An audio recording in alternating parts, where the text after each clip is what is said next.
Good morning and welcome to the Bill and Kelly Show. Today we have a very special guest with us, a Sister Peg Spindler, who is with the Sojourner Truth House in Gary, Indiana. Welcome to our show, Sister. Thank you very much for having me.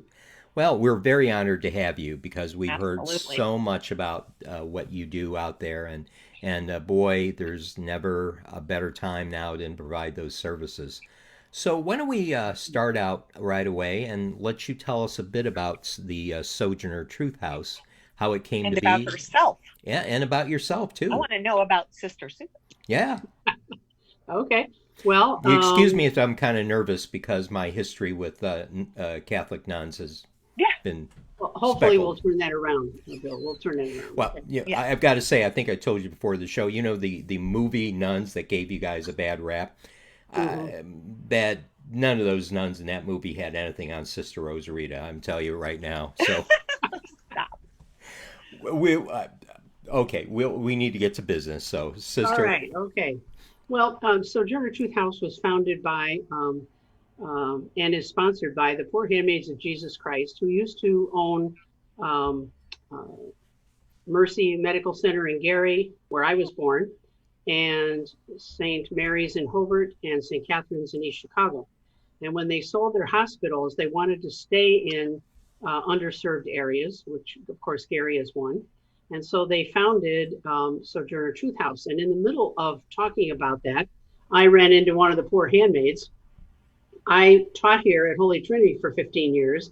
And when that closed, I was up at Catholic Theological Union, kind of thinking through all my experiences and getting a second master's degree so that I could think through all my experiences. And I ran into one of the poor handmaids who was kind of studying about what they wanted to do. We talked, and she was fearless. She's in their retirement home now, Sister Joan Fisher. And she invited me to come down and be part of this. Long story short, later, I became part of Sojourner Truth House, and off and running we went. A few years after that, she left to retire, and I became director. I thought I was just going to be a helper, but I became director of Sojourner Truth House. So you might say local girl made good. I don't know, but anyway. And so this is 23 years later in November. It'll be 23 years since we opened our doors. And we've certainly evolved over those years. That's probably um, being responsive to the needs of the people we serve means you have to evolve. And so we have evolved into basically three streams of service, and they keep evolving. One stream is the one that I just mentioned earlier to you, our food pantry and clothes closet, which we used to have people come in the building and then they would get to go, women would get to go shopping for clothes. And then the COVID-19 virus came along. We closed down for a couple of weeks so we could figure out another process. And then we came up with a drive-through process, at least for the food. We figure people are going to need food as they lose their jobs and so on. Yes. So we came up with a process that we would be able to use. The food bank, Victor Garcia from the Northwest Indiana Food Bank. Our good friend. Yes, he's a very good guy. Yeah. He and I were in L&I Leadership Northwest Indiana 40, class 40 Oh, together. okay. I know Victor, and was very delighted when he became head of the food bank. Yeah. And he was able to get the National Guard to help him with things. And then he was able to get the Civil Air Patrol to help us Hmm. so that there would be enough social distancing and some muscle to carry boxes and all that kind of thing. So Right. now we have 3 days a week. We have to be open the same hours we were always open. 3 days a week, we have a drive-through in our parking lot. And yesterday and today's weather is anything but to be desired, so it's a little bit Yes. slow. And then their walk-ups can go to the back door of the pantry, so nobody comes in the building. We hand things out. There's no choice right now because we just pack bags and give you anywhere from 20 to 35 pounds of food, depending on what it is. And so last week we served 325 households, which Oh, is a bless little you. over 1,000 individuals. This week it'll probably be lower than that because of the weather. So we're delighted we were able to do that. We also do case management for several shelters in town. We go pick those clients, women up and their children, and bring them here. Well, now because of COVID-19, we're doing it remotely. All my case managers are pretty much staying home. They'll come in once in a while if they need paperwork done or check on something. And then they will call the clients and say, all right, you need to do this, that, or the other thing. What have you accomplished? What do you need help with, etc. So actually, our maintenance guys today, with masks and all that, are doing a move-in today of one of the clients from the shelter. So we're able to continue doing those types of things as best we can, given the situation. So Right. then the third stream, the second stream of the homeless ones, and the third stream are the ones who are housed but still have a relationship. There's one group we call them TOPS. It's not the weight loss program. It's Transitional Outreach Program participants, and they are in their own housing with whatever program or income they might have paying the rent. And then we kind of keep tabs on them to see how they're doing, because they're pretty vulnerable, or they come back and say, I'm having this difficulty or that difficulty. And they come back and participate in groups with us every once in a while. The other group that we just took on about a year ago now, from Catholic Charities, we took over from Catholic Charities at their request. We never thought we'd be doing this, is administering a HUD grant, housing grant, permanent supportive housing grant, for 50 households, which are scattered throughout Lake County, Hammond, Maryville, Gary, a couple in Hobart, East Chicago. And we do case management for them. Normally we would visit them one time a month, and then call them and see how they're doing. Do they need a ride to the psychiatrist? Because most of them have a mental illness or addiction, or what else do they need? What are their issues, and so on.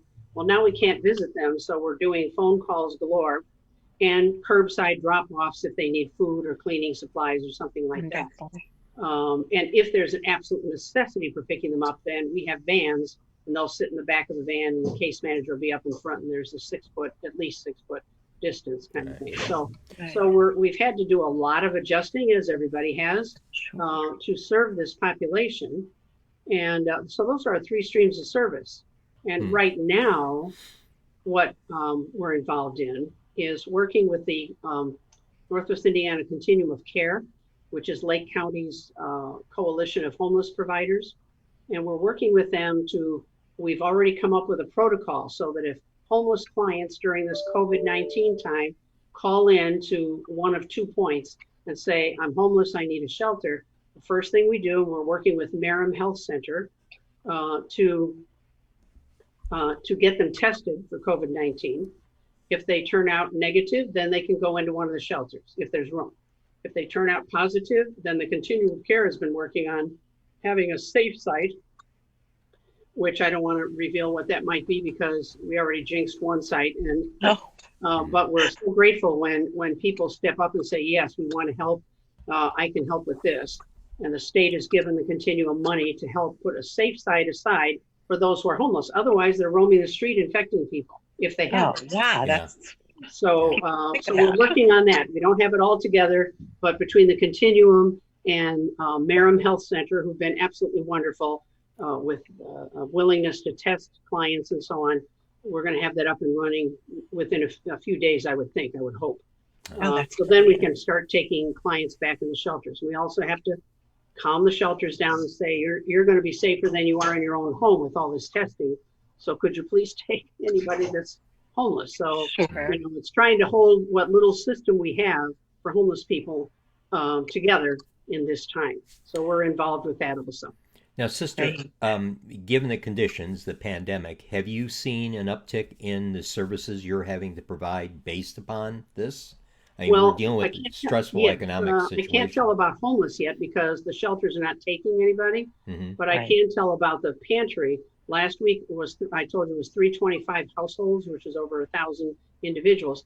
Normally in a week we would not go over 270 households, and there were a lot of new people.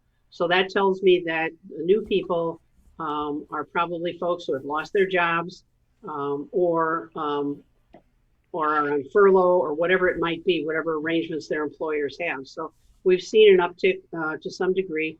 Plus, there were about, I forget what Victor told me, like maybe 10 or 12 smaller food pantries in the Gary area that had to close down right now because all their volunteers are over 65 with, you know, Yeah. underlying conditions, and they were just afraid, you know.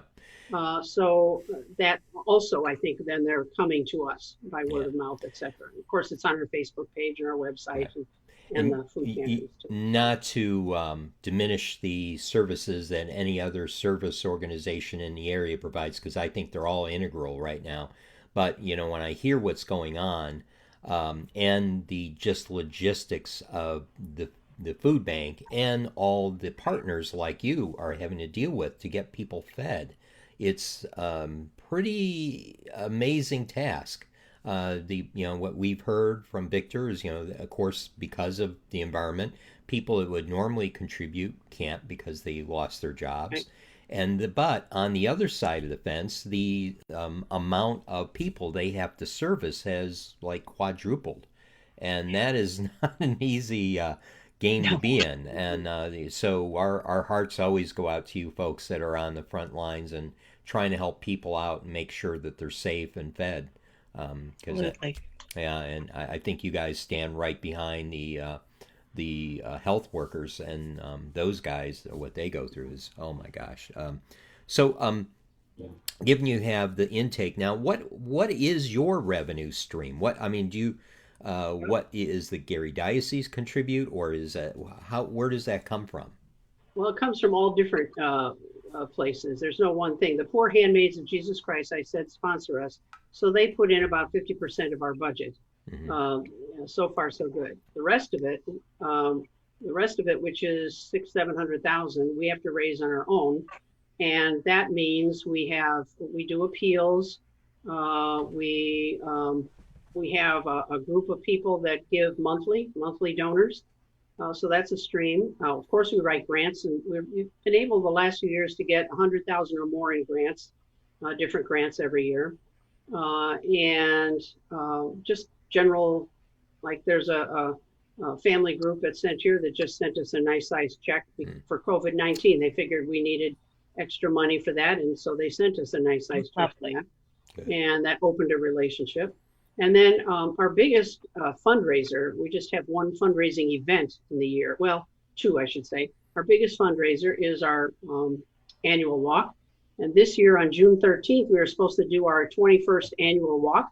Last year, our 20th, we did a color walk. I don't know if you ever heard of a color walk. Oh, yeah. Yes. Yes. They're so much fun. Those I never are- had oh, been yeah. to one, but oh man, everybody was so full of color and powder and everything that day. I've seen pictures, and I couldn't recognize my friends when I saw the Right, pictures. I know, it was amazing So- to see, and it was so much fun. The younger people enjoyed it, and so on. So we were going to do the same thing this year, but of course, COVID-19 had other ideas.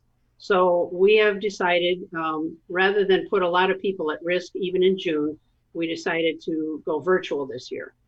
That will probably, well, I'm sure even if we had been live, our funding for that would have gone down for the same reason that you mentioned, that Victor mentioned.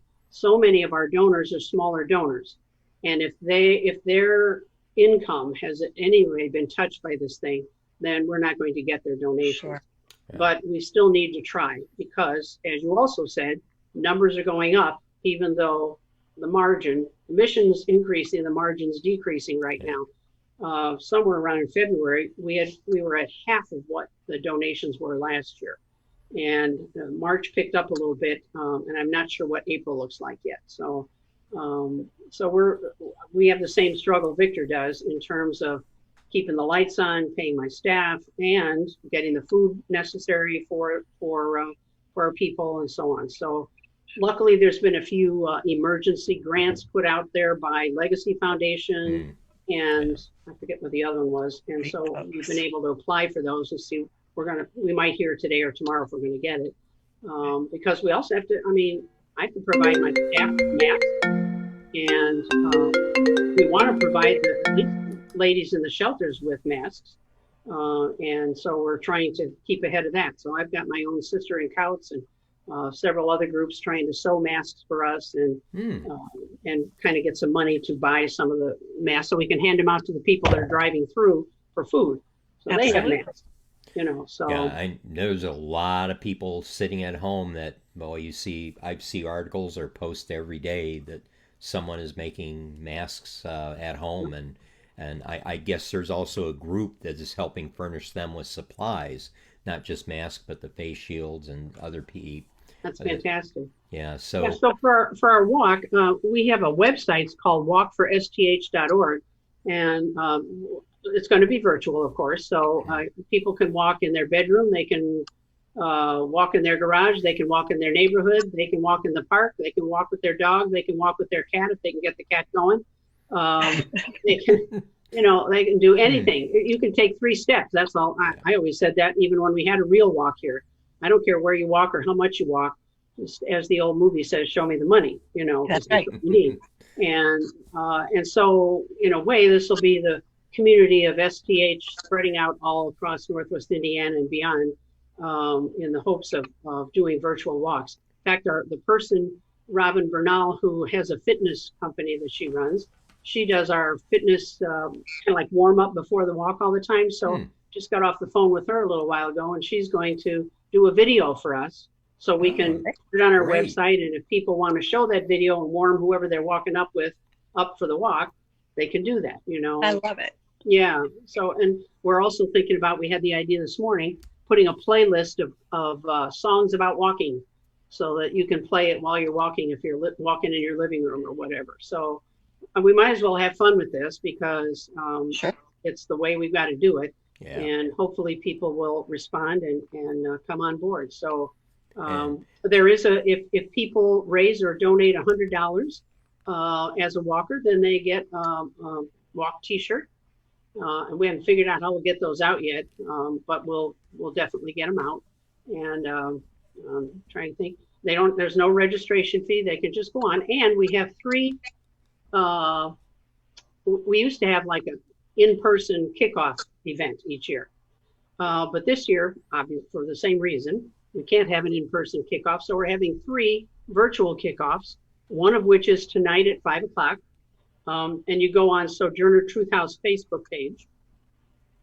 And then the other one is May 14th at 2 o'clock.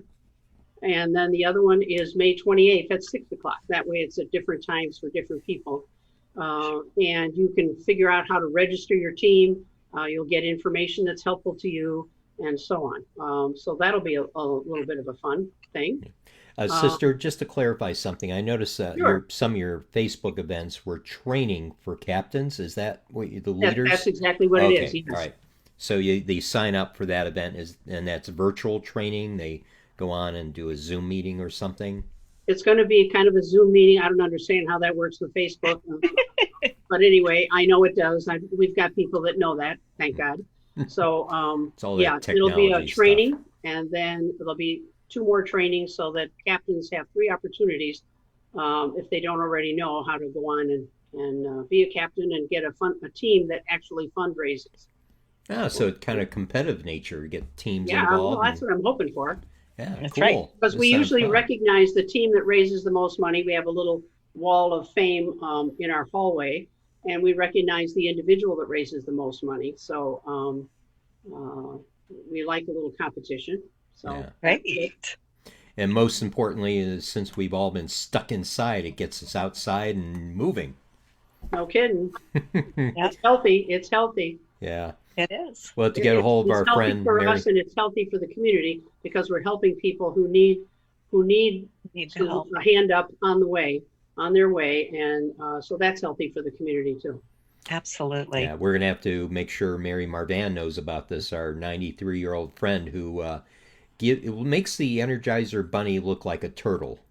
Really? Oh Yeah. my Oh goodness. Very yeah. loving. There's no getting away of Mary. Oh my goodness. Well, she needs to take a video of herself, or somebody needs to take a video so we can Oh, put it up on our Facebook page and say, yeah. We'll "Here's see our if we can do oldest that. I think walker." I think she would Oh, love we to can do do that. this. We'll reach out to Okay. her. Yeah. She walks 5 miles a day. She does Zumba. She goes. Oh my I mean, gosh, she's Oh, amazing. she puts some 30 years old to shame. I mean, she's there's put me no, to shame. I Leadership, know. that's Yeah. for yeah, sure. yeah. Though we're gonna have to get her involved in this. Probably we can use her Yeah. as a an icon for this event. She That So, is could be wonderful. America's Major Tom. yeah, We have one poor handmaid sister, Sister Kathleen Quinn, who's oh, I want to say she's 91.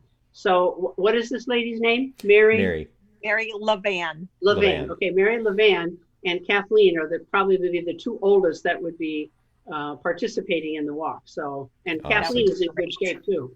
Well, we can't speak on Mary's behalf, but I guarantee you, if it keeps up her fat bit goal for the day, she'll do it. Okay, That's what drives her. She'll do tell it. her we'd love to have her. That'd be great. Yeah, we Yeah. will.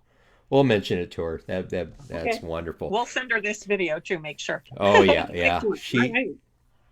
One other thing. So, in case anyone out there is interested, you do still accept donations. Is that correct? I think I saw a donation button on your website. Oh, by all means. That's really how we survive day to day between the Poor Handmaid sponsorship and our grants, our walk. We also have something called Women Aid, Women Helping Women, where we have events all over Northwest Indiana and raise money. That usually happens in the fall. Again, who knows? That might have to be virtual. We'll see. We don't know yet. And just people donating. Yes, we you don't have to be part of an appeal or anything like that. In fact, there was a newspaper article that mentioned us recently, and in terms of the COVID and everything else, and I'm sure there were several donations that came in because of that. Hmm. Great. Well, So- hopefully we can get some out Yep, of here. get some So, out there yeah, too. Yeah. So if Yeah. you're listening out there, these people provide a tremendous resource to a very impoverished area, and boy, it just fascinates me all you do for the folks, the underprivileged folks out there, and making sure they get fed and make sure they get directed to the right place and so on. That's Yeah, absolutely wonderful. we have moved anywhere each year, anywhere from 40 to 60 families into housing of some sort each year, and found furniture through that. We have partnerships with churches that have helped us purchase furniture if we didn't get donated furniture. Brilliant. It's just it's really a wonderful thing. It's got a life of its own, and it's been such a privilege to work here. I'm just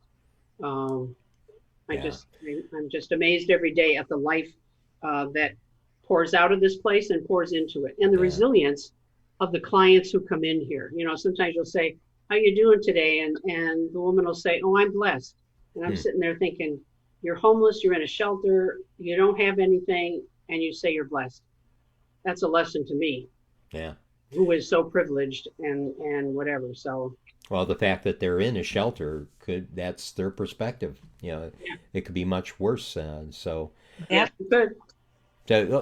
just before we end the show, let's step through the things. So, to register for this walk, you don't have to be part of a team, but if you want to organize a team, there's these captains training. But to register for the event itself, where do they go again? They go to the website walkforsth.org. All right, and I'll make sure we include that in on the post as well. Absolutely. And we've already included a link to your website as well. Oh, thank you. And, Okay, great. and to a link to your Facebook page as well. And so then a donate button, I put your website up there, and I noticed when you go right to the site, that's great. Anything else you want to share with us before we go? Well, I'm just very grateful that you invited us to be on this, because I think Oh, we're honored. you're right. I think that besides helping individual women and children get housed, I think another piece of our mission is to make sure that the issue of homelessness and hunger, the issues of homelessness and hunger and poverty are put before people's eyes, because the old saying, out of sight, out of mind. Mhm. The people we work with are the ones who are out of sight and out of mind. and they're wonderful, wonderful people. They're folks just like us. They look like us. In fact, I'd like to end with a story that I end coffee and conversations with sometimes. And that is a few years ago, we have coffee conversations, and they're where donors and prospective volunteers come in once a month, and we have coffee and talk about Sojourner and give them a tour and so on. And a few years ago, we were having clients tell a little bit of their story, and then we realized later that they were too vulnerable to do that. But anyway, when that was happening, I had a couple clients that were excited to do this, so they came in dressed up, and I was greeting everybody coming to the area where we have coffee and conversation, and they came in and I greeted them, and everybody sat down, and I proceeded to start talking and so on. Did the tour, they came along with, they were interacting with everybody. And then I said, okay, and now we have a special treat. We have a couple clients that are going to tell something of their stories and share something of their stories with you. And I introduced the two. They stood up, and every face around the table except theirs went. I'm surprised there wasn't an audible gasp. Probably was, I don't remember. This was about maybe 8 or 10 years ago. And it just taught me homeless people look like us. Mm-hmm. Yep. If we look at ourselves in the mirror, we can see ourselves on the screen right now. We're looking at a potential homeless person, especially in situations like this COVID-19, where people are losing their jobs. I mean, what is it? 30 million people now are on unemployment or just lost their jobs. And I bet it's more than that. Those are the ones we actually deem worthy to be counted. So homeless people look like us, and we're just this much away from being homeless, and we're privileged not to be. Then we need to do something about it, whether it be legislatively or frontline stuff like we do, or both. And we have to remember that there are people out there that when we climb in our bed at night, not to be guilty, but to say, thank you, God, for this bed, and take care of those that don't have one. And tomorrow we're going to write a check to Sojourner or some other place because I've got to do my part to help them. So that's what I'd like to, I think, leave us with. Thank you. That is inspiring. Because I always tell people. In fact, you just said it. I always tell people you should always support these organizations because you never know when you yourself could need them. Right. Now you could say that's kind of selfish, exactly. But the whole idea is you're helping the community out, and but everyone, especially this pandemic, has proven it. Everyone could be an onion skin away from being homeless, and all it takes is lose your job. And like I was telling you earlier about all these people have been moved to independent contractors. I pray for them daily. I wake up in the morning and I pray for them because it's going to be a while before they get relief, and that's unfortunate. But yeah, so these are trying times, and but we are so thankful that there are organizations out there like Sojourner, Truth House, that they're out there to help them, and if they need food, get them food. If they need a place to stay during the day, they have a place to stay. Sister, that is so wonderful. We appreciate everything you do so much. Yeah, we have everything you do, and for sharing that with us. Yeah, we have a phrase that we've kind of coined. We always tell our organizations this: we love what you do, and that truly is true in this case. So thank you. So and we thank you. And when this thing is all over, come and visit. Oh yes, absolutely. That's what's absolutely so frustrating. Kelly and I have gotten so many invitations that come out and take tours of places, and we're like, take a year off just to go visit everybody. Yeah. And we used to. I mean, we used to do our shows from some of these places. So, but we are going to investigate this new social distancing way of interviewing that you'll see at the food bank next Tuesday. Oh yeah, that's going to be fun. Okay. Yeah, that's going to be. Tune into that, sister. I think you'll be. It'll slightly put a smile amused. on your face, I hope. Yes, I'm sure it will. I'm sure you could have probably used this technology in your classroom in the day. Right. Yeah. I was still using chalk on the chalkboard. So right now, I'm endangering it because I promised everyone I wouldn't tell them what it was, but I think I'm. Don't. Yeah. So I'm stopping now, sister. Sister, listen, you will always be in our prayers, and please, we are so blessed that you're out there doing what you're doing. Well, and you're blessing us with helping get the word out. So thank you. We will do our best. Sister, right. Take we care. enjoyed having you on the show. We were honored. Everyone, stay safe, wash your hands, and stay Stay 6 feet 6 feet away. A away. llama's distance away. You put So, your mask on. and put your That's mask right. on. If you have to be out in public, please put your mask on. Please, With please. with that, we'll say goodbye and Bye, everybody. goodbye for now. All right. Thank you. Bye, sister. Bye-bye. This episode of The Bill and Callie Show is brought to you by Tiger Plumbing. Whether you need to replace a faucet, overhaul your sump pump, or desludge your drains, call Tiger Plumbing. In today's world, knowing who's at your door is important. Tiger Plumbing sends you your technician's photo, estimated time of arrival, and a little bit about him or her. Hey, Sam likes fishing and camping. Cool.